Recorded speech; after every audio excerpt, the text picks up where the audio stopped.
అందరికీ నమస్కారం. ఇప్పుడు LYF సినిమా చూడడం జరిగింది. సినిమా ఎలా ఉందో చెప్పబోయే ముందు ప్లీజ్ సబ్స్క్రైబ్ ద ఛానల్. కింద గంట ఐకాన్ ఉంటుంది, please click on that. LYF యొక్క సినిమా బ్యానర్ కిషోర్ రాఠీ గారు, మనీషా ఫిలిమ్స్. ఈ బ్యానర్ లో చాలా మంచి బ్లాక్ బస్టర్లు వచ్చాయి. మాయలోడు, రాజేంద్రుడు గజలు, ఇంకా ఒక మంచి చాలా బ్లాక్ బస్టర్లు ఇచ్చారు. చాలా సంవత్సరాల గ్యాప్ తర్వాత వాళ్ళు చేస్తున్నటువంటి మూవీ LYF. ఇక ఈ సినిమా ఎలా ఉందంటే ఫాదర్ అండ్ సన్ మధ్యలో ఒక రిలేషన్ ను చూపిస్తూ చేసినటువంటి మూవీ.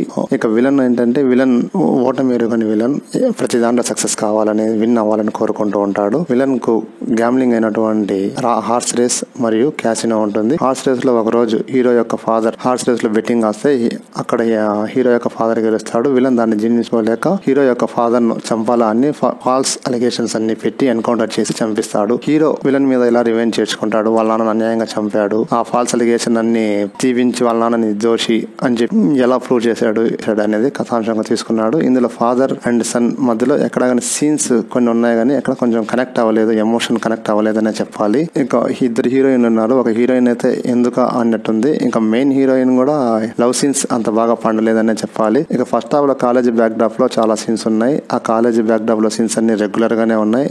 కొత్తగా ఈ సీన్ కొత్తగా ఉంది అని ఏం చెప్పలేము. అన్ని కొంచెం పాత సీన్స్ గుర్తొస్తూ ఉంటాయి. ఫాదర్ అండ్ సన్ మధ్యలో కూడా కొంచెం సీన్స్ రెగ్యులర్ గానే ఉన్నాయి. ఎస్పీ బాలసుబ్రహ్మణ్యం అబ్బాయి ఇంట్రడ్యూస్ అవుతున్నాడు అంటే మంచి ఎక్స్పెక్టేషన్ తో చూసాం మూవీ, కానీ ఆ ఎక్స్పెక్టేషన్ ఎక్కడ రీచ్ కాలేదు. ఎస్పీ బాలసుబ్రహ్మణ్యం గారు ప్రీవియస్ గా ప్రేమికుల్లో సినిమా చేసి మంచి క్యారెక్టర్ చేస్తున్నారు. ఫాదర్ గానే అక్కడ చేశారు. ఇదే విధంగా వాళ్ళ కొడుకు కూడా చరణ్ కూడా హీరో యొక్క ఫాదర్ గా యాక్ట్ చేశాడు. వాళ్ళిద్దరి మధ్యలో ఎక్కడ కనెక్ట్ అవ్వలేదు. కాశీలో స్టార్ట్ అవుతుంది, అక్కడ నుంచి ఫ్లాష్ బ్యాక్ ఓపెన్ చేసి వాళ్ళిద్దరు కాశీ వెళ్లారు అనేటటువంటిది తీసుకుంటాడు. అప్పటికే చరణ్ చనిపోయి ఉంటాడు. కొంచెం ట్విస్ట్ అక్కడ బాగానే ఉంటుంది. ఫస్ట్ హాఫ్ లో చెప్పుకోదగ్గ ట్విస్ట్ అంటే చనిపోయి ఆత్మ ఉన్నా గానీ లేనడం మంచి అని మనం అనుకుంటాం. తర్వాత ఆ ట్విస్ట్ తెలుస్తుంది అతను చనిపోయాడు అని చెప్పి.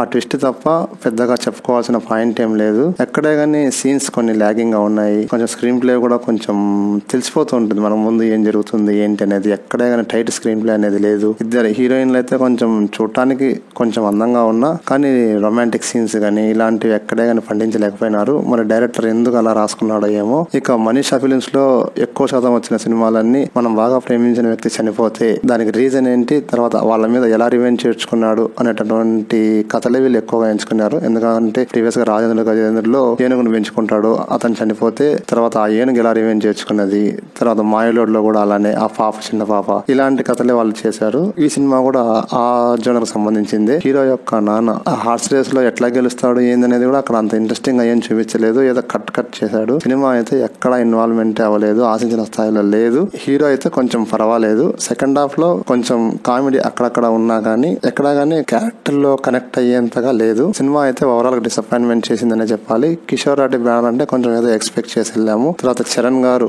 ఫస్ట్ టైం ఇంట్రడ్యూస్ అవుతున్నారు, ఎక్స్పెక్ట్ చేసి వెళ్ళాము. కానీ ఎక్కడే గానీ ఎక్స్పెక్టేషన్ రీచ్ అవ్వలేదు. సినిమా అయితే ఓవరాల్ గా డిసప్పాయింట్మెంట్ చేసిందనే చెప్పాలి. Thanks for watching. సబ్స్క్రైబ్ చేయడం మర్చిపోకండి.